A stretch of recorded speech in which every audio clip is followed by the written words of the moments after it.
Ladies and gents, and the rest, today we're gonna continue our Q&A session. Let's go! Question: does a squad count as one mini or however many units there are of minis? Squad counts as however many units the squad has. So if you have 3 whale packs, it's going to be 3 units. I guess this question is for dungeons, because it's not really important anywhere else. Example, bloodlust, if 3 or less minis on the battlefield. This is exactly where it matters. If I play footman as a first mini, do they not gain the buff unless 1 dies? Exactly. If there's only 3 footmen instead of 4 on the battlefield and there's nobody else, including kobold, they will get a bloodlust buff. Same with gain X benefit for each Y family nearby. I believe, yes, this is exactly how it works. For example, if you get X buff for each Blackrock unit nearby and you deploy 3 Whelp X, it's going to be plus 3 units.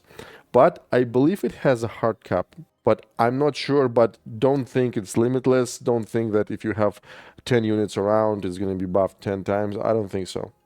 But this is just my guess. I believe it caps at 5. Question: can you change your starting hand in PvE? Sometimes I need a Banshee right at the start and she is on the bottom of my deck. The answer is no. There is absolutely no way to change it, and there is no way to predict it. It's absolutely random. Sometimes you can leave the game, reset the game, and you're gonna get a different hand. Sometimes you just replace minis.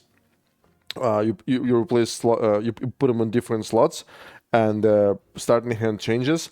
But it's absolutely unpredictable, and there is absolutely no way to make it the way you want. Question: which 6 minis should I rank up for PvE? Number 1 is Harpies. They do enormous amount of damage. They're pretty cheap. They are fast, and that is how most of players cheese bosses. Obviously, you need all the talents eventually, but the first talent that you would take is infectious swipes that give us poison. So that's number 1. Number 2 is Quillbore. You will need this. It should have been number 1 in terms of importance, but you will need this guy for every single PvE encounter, every single PvP encounter. It distracts, it tanks, it does million other things. First talent is Bristleback. That's how you go. Number 3, Whelp Eggs with the Flame Burst talent.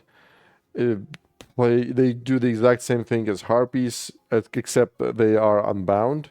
So you can cheese bosses with these very easily. One of the top units in PvP and PvE, it's just must have. Number 4, Banshee with a Will of Necropolis talent. But the thing is that in PvE, Banshee can steal a lot of mini bosses that encounters have. For example, I believe in the very first location, Elven Forest, there is a boss called Morgan the Collector. He has 2 mini bosses on the map. Those mini bosses hit like truck. They are extremely powerful, high level units, and you can just steal them with Banshee and they're just gonna be on your side. So Banshee is a must-have unit for PvE. I believe sometimes it works in PvP, but for PvE, this is like a must-have. It makes a lot of encounters a joke. Number 5 is Fire Elemental. With you can take either Immolation Aura or Fan the Flames. They're equally good. It's just a personal preference. You can take whatever you want. So the reason why this unit is very important is because, first of all, it's a tank. Very tanky. It's resistant. It attacks everything around, not only one target. And it costs 4 gold. 4 gold for a great tank, it's no-brainer. You take it right away. This is the best tank for PvE. And number 6, I would go with Necromancer with Jeweled Skulls with ranged skeletal talent. It slows. It can kill a lot of things. It synergizes really well with the Baron Raven there. It can push lane solo. It's an amazing unit, and you will need that unit not only for a lot of PvE encounters, but there are strategies to kill Onyxia where this unit is in your deck. So This is number 6.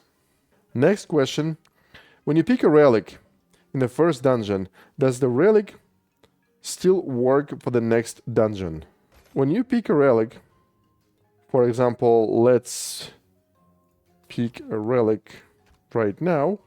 So what you have now, if you click on this icon, you have this relic right here.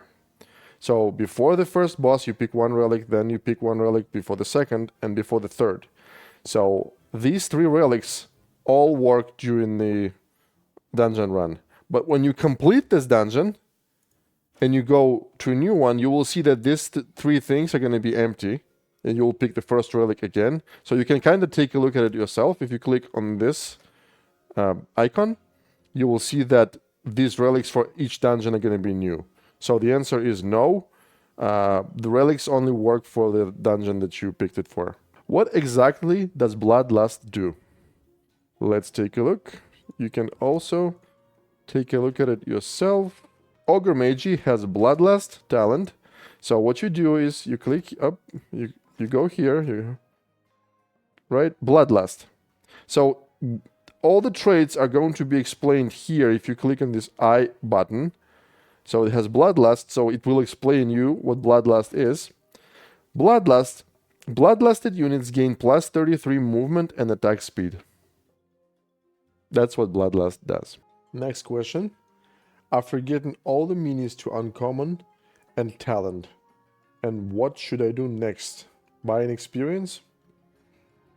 No matter what happens in this game, you never ever buy experience unless, you're probably not going to get to that point ever, but unless all of your units are legendary quality. And only then you start spending gold or real money on experience tomes. But there's 2 questions in one, right? After getting all the minis to uncommon, what should I do next? So what I would do, I would start doing a campaign, heroic campaign, and if you can't do something, you go and see guides, best guides in the world for PvE campaign is, you know what I'm saying, it's right there, you know, on this channel. So you take the guide, you complete the campaign, and you level up your units naturally by obtaining tomes, experience tomes, by doing these dailies, by doing PvP, by collecting gold and buying upgrades for the minis that you need, the ones you were shown in the guide, or you can just go PvP and level up PvP minis. Heroic campaign is doable, and sooner or later you're gonna finish it. After that, you will need to kill this thing here, Onyxia. As you can see, she's level 30, and she gives you an extra unit, which is a spell. It's called Deep Breath. Let me show it to you right here. So this is the unit that you cannot buy, you cannot get anywhere. You have to kill Onyxia to get this spell. So to kill Onyxia, you will need this deck as high level as possible.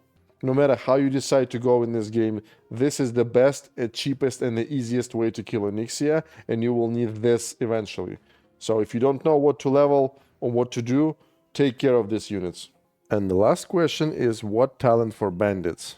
Well, the short answer is Picklock first, Poison second, Last Resort third. But the most popular talent is obviously Picklock, because bandits are not, will never be used as damage dealers.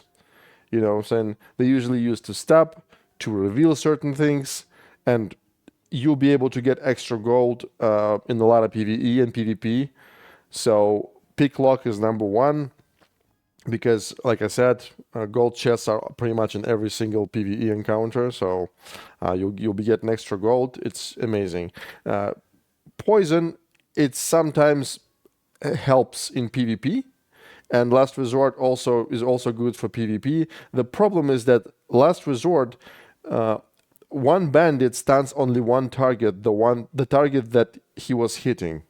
It doesn't stun everything around. So, in my opinion, Deadly Poison is a little more helpful than last resort, but it's a personal preference. I would go pick lock, deadly, poison, last resort. I think this is the last video of the Q&A because people just don't have a lot of questions and there's no point of making these videos anymore, okay? So now every Monday I will make something else. That's all.